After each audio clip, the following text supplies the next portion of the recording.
Hi hello నమస్తే welcome back to RK's khichdi. ఈరోజు మన ఈ వీడియోలో దవనం చెట్టు గురించి కంప్లీట్ ఇన్ఫర్మేషన్, టిప్స్ కానీ దాని యొక్క వాటరింగ్ కానీ కేర్ కానీ కంప్లీట్ ఇన్ఫర్మేషన్ నేను మీతో షేర్ చేసుకోబోతున్నాను. దీన్ని మధువం అని కూడా పిలుస్తుంటారు అండ్ దీని ఇంగ్లీష్ పేరు వచ్చేసి మార్జోరామ్ అని కూడా అంటుంటారు ఇంగ్లీష్లో.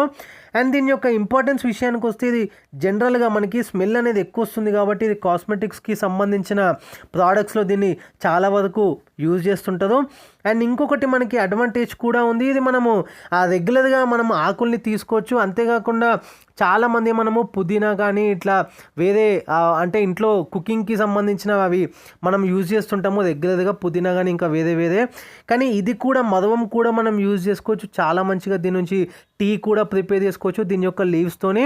అండ్ దీని ఆకులు కనుక మనం ఎండబెట్టి స్టోర్ చేసుకోగలిగితే మనం ఇంకా సూప్స్లో కానీ స్మూతీస్ ఏమైనా ప్రిపేర్ చేసుకున్నా అందులో కూడా ఇది మంచిగా యూజ్ చేసుకోవచ్చు అనమాట. అండ్ చాలా వరకు మంచిగా స్మెల్ వస్తుంది మనం ఇంట్లో పెట్టుకున్నట్టయితే. అండ్ రెగ్యులర్గా మనం యూజ్ చేసుకోవాలనుకుంటే కదా ఈ మల్లెపూలు అల్లేటప్పుడు అందులో యూజ్ చేస్తుంది అండ్ కనకాంబరంలో కూడా యూజ్ చేస్తుంది. దేవునికి కూడా చాలా అంటే చాలా ఇష్టం, ఎక్కువ లార్డ్ వెంకటేశ్వరకి దీన్ని ఇస్తుంటుంది అనమాట. అండ్ ఇంకొకటి వినాయక చవితికి మనకు కూడా మనము దీన్ని ఈ ఆకులు అనేది ఇస్తుంటాము, పూజలో మనం యూజ్ చేస్తుంటాము. సో చాలా ఇంపార్టెన్స్ ఉంది దీనికి. అండ్ దీన్ని ఏ విధంగా మనం పెంచుకోవచ్చు అనేది కూడా చూద్దాము, దీని సాయిల్ అండ్ దీనికి ఇంకా వేరే ఎట్లాంటి కేర్ మనం తీసుకోవాలని చెప్పేసి. ఇప్పుడు మీరు చూస్తున్నట్టయితే ఈ దవనం చెట్టు మనం దగ్గర 1 year అవుతుందన్నమాట. చాలా మంచిగా గుబ్బూరుగా వస్తుంది, కానీ ఎప్పటికప్పుడు మనం ప్రూనింగ్ చేసుకుంటేనే అది గుబ్బూరుగా వస్తుంది అనమాట. సో ఇప్పుడు మీరు చూసింది కూడా మంచిగా మనం ప్రూన్ చేసుకున్న తర్వాతనే నేను మీకు చూపిస్తున్నాను. అట్లా ఎప్పటికప్పుడు మనం ప్రూనింగ్ చేసుకుంటే ఆకులు అనేవి కొత్తగా వచ్చిన ఆకులు అనేవి మనకి పాతాకులు దాన్ని డిస్టర్బ్ చేయవన్నమాట. అట్లా పాతాకులు ఎప్పుడైతే అయిపోతాయో మనకి అవన్నిటిని కూడా మనం ప్రూనింగ్ చేస్తూ ఉండాలి. అండ్ ఇంకోటి 2 విధాలుగా దీన్ని మనం పెంచుకోవచ్చు. దాని యొక్క సీడ్స్తో మనం పెంచుకోవచ్చు అండ్ కటింగ్స్తో పెంచుకోవచ్చు.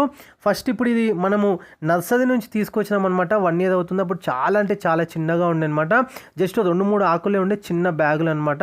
ఇప్పుడు చూడండి మీరు 1 year తర్వాత ఎంత బాగా వచ్చిందో. దీని పాట్ సెలెక్షన్ విషయానికి వస్తే మీడియం సైజ్ ఉన్న పాట్ అయితే మీకు మంచిగా అవుతుంది అనమాట, చాలా గుబ్బుగా పెరుగుతుంది. అండ్ ఇంకోటి దీనికి పాకేది ఉంటుంది అనమాట, పాకే తత్వం ఉంటుంది కాబట్టి కొంచెం లెంతీ ఉన్న పాట్ అయితే సరిపోతుంది. ఇంకొంచెం తక్కువ ఉన్న దాంట్లో కూడా చాలా ఈజీగా వస్తుంది, ప్రాబ్లం లేదు. అండ్ ఇంకోటి సీడ్స్ విషయానికి వస్తే ఇది నేను లాస్ట్ ఇంతకుముందు వీడియో నాది చూసినట్టయితే రుద్ర జడ అని పెట్టినాను అనమాట. దీనికి అవైతే ఎట్లయితే మనకి అంటే రుద్ర జడ అంటే సబ్జా గింజల చెట్టు అనమాట. దానికి ఏ విధంగా అయితే మనకి ఫ్లవరింగ్ వచ్చి సీడ్స్ ఏవైతే ఎండిపోయి తర్వాత సీడ్స్ వస్తాయో సేమ్ అదే విధంగా దీనికి కూడా వస్తాయి. కాకపోతే రుద్ర జడ ఆ సబ్జా గింజల చెట్టు కంటే కూడా కొంచెం ఆ ఫ్లవరింగ్ అనేది చాలా చిన్నగా వస్తుంది అనమాట. సో ఆ విధంగా మనం దీన్ని ప్రాపగేట్ చేసుకోవచ్చు. అండ్ కటింగ్స్ ఏవైతే ఉంటాయో మనకి కొమ్మలు మంచిగా లావుగా ఉన్న అంటే మంచిగా ముదిరిపోయిన కొమ్మలు ఏవైతే ఉంటాయో, మరీ ముదిరిపోయినాయి కావు, కొంచెం ఇట్లా లావుగా ఉన్న కొమ్మలు మీద కట్ చేసుకొని కింద ఆకుల్ని మంచిగా తీసేసి వేరే పాట్లో మీకు ఏదైతే పాట్ కావాలనుకుంటున్నారో ఆ పాట్లో మీరు 4 to 5 అట్లా మీరు అవి కొమ్మల్ని పెట్టుకుంటే కనుక చాలా మంచిగా గుబ్బురుగా వస్తుంది. కాకపోతే ఫస్ట్ షేడీ ప్లేస్లో పెట్టండి, కొంచెము ఎక్కువ డైరెక్ట్ సన్లైట్ కొట్టకుండా. అండ్ దాంతోపాటు వాటరింగ్ కరెక్ట్గా చేసుకుంటే చాలా అంటే చాలా మంచిగా గుబ్బురుగా వస్తుంది, మనకు బయట కొనే పని లేకుండా వస్తుంది. అండ్ ఇంకొకటి మనము ఇంట్లో కనుక పెంచుకున్నట్టయితే మంచిగా స్మెల్ అనేది చాలా అంటే చాలా బాగుంటుంది. మనము రెగ్యులర్గా దీన్ని ఆకుల్ని తీసుకోవచ్చు, అంటే డైలీ మనం యూజ్ చేసుకోవచ్చు, వంటలలో కూడా యూజ్ చేసుకోవచ్చు స్టోర్ చేసుకొని. అండ్ చాలా రకాల హెల్త్కి కూడా మనకి మంచిది. అండ్ ఇంకొక ఇంపార్టెంట్ విషయము, చాలామందికి హెయిర్ లాస్ అనేది అవుతుంటుంది అనమాట. ఈ ఆకుల్ని కనుక మనం తీసుకొని మంచిగా బాయిల్ చేసిన తర్వాత ఎప్పుడైతే చల్లగా అవుతుందో అది కనుక మనకి ఆ పేస్ట్ అనేది మంచిగా మన హెయిర్కి పట్టించిన తర్వాత మనము స్నానం చేసుకున్నట్టయితే మనకి హెయిర్ అనేది చాలా సిల్కీగా అవుతుంది. అండ్ ఇంకేమన్నా ఆ హెయిర్ ప్రాబ్లం అంటే హెయిర్ రిలేటెడ్ ప్రాబ్లమ్స్ ఏమైనా ఉన్నా కానీ మనకి చాలా అంటే చాలా అడ్వాంటేజ్ ఉంటుంది అనమాట ఈ యొక్క ఆకులతోని. అండ్ ఇప్పుడు దీనికి ఏ విధంగా అంటే సన్లైట్ వచ్చేసి మనకి షేడీ ప్లేస్లో పెట్టుకోవాలి. మార్నింగ్ సన్లైట్ ప్రిఫరబులే, అట్లా మరి ఎట్లా డార్క్ ఉన్న ప్లేస్లో పెట్టొద్దు అనమాట. కొంచెం ఏమన్నా పెద్ద చెట్లు పక్కన ఏమైనా ఉంటే దానికి పక్కన మీద ఇట్లా పెట్టొచ్చు అనమాట, అవి దీన్ని ప్రొటెక్ట్ చేస్తూ ఉంటాయి. అండ్ ఇంకొకటి ఎక్కువ వాటరింగ్ అనేది చేయొద్దు. వాటరింగ్ ఎక్కువ ఇవ్వాలి, కాకపోతే దీనికి ఎక్కువ వాటర్ అనేది అవసరం తాగుతుంది. కాకపోతే ఎప్పటికప్పుడు డ్రైనేజ్ అంటే కింద హోల్స్ అనేది ఖచ్చితంగా మంచిగా మనం చేసుకున్నట్టయితే ఆ వాటర్ అనేది ఎక్కువ స్టాగ్నేట్ కావద్దు అనమాట. అందులోనే కొంచెం మాయిస్ట్ ఉంటే ప్రాబ్లం లేదు, అట్లానే మరీ ఎక్కువ డ్రై కూడా అవసరం లేదు. మనం చూసుకుంటూ ఉండాలన్నమాట. ఎప్పుడైతే డ్రై అయిపోతుందో అప్పుడు మనం వాటరింగ్ అనేది వేస్తుండాలి. ఎండాకాలంలో అయితే మంచిగా అయ్యాలి వాటరింగ్, రెయినీ ఇట్లా మాన్సూన్లో అయితే అంత అవసరం లేదు. అండ్ ఇంకొకటి సాయిల్ విషయానికి వచ్చినట్టయితే మనం రెగ్యులర్గా యూజ్ చేసే సాయిలే దీనికి ఇవ్వాల్సి ఉంటుంది. కొంచెం కంపోజ్డ్ కొంచెం ఎక్కువ ఉంటే మంచిగా గుబ్బుగా వస్తుంది అనమాట.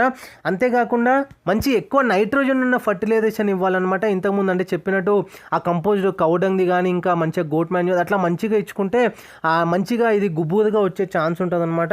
సో ఈ విధంగా మనం పెంచుకోవచ్చు. అండ్ ఆర్గానిక్ ఫర్టిలైజేషన్ మీద ఇవ్వాలి, ఎందుకంటే మనం దీన్ని రెగ్యులర్గా యూజ్ చేసుకుంటాం. అండ్ ఒకవేళ వీలైతే మనం కుకింగ్ దాంట్లో కూడా యూజ్ చేసుకుంటాం కాబట్టి కెమికల్ ఫర్టిలైజేషన్ ఇవ్వకపోవడమే మంచిది. సో ఈ విధంగా మనము మంచిగా దీన్ని 2 monthsకి ఒకసారి అట్లీస్ట్ ఫర్టిలైజేషన్ ఇచ్చినా ప్రాబ్లం లేదు.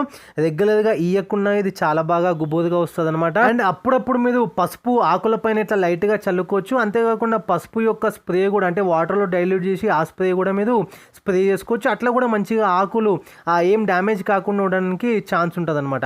అండ్ ఒకవేళ ప్రూనింగ్ కనుక ఎక్కువ చేయకపోతే ఆకులన్నీ బ్లాక్ అయిపోతే రాలిపోతుంటాయి. సో ఇది ఇవాళ వీడియో మదవం గురించి, దవనం గురించి కంప్లీట్ ఇన్ఫర్మేషన్. వీడియో కనుక నచ్చినట్టయితే లైక్ చేయండి, షేర్ చేయండి, కమెంట్ చేయండి. ఛానల్ని కొత్తగా విజిట్ చేస్తున్నట్టయితే వీడియోస్ చూడండి. నచ్చితే కనుక సబ్స్క్రైబ్ చేసుకోండి. Thanks for watching this video.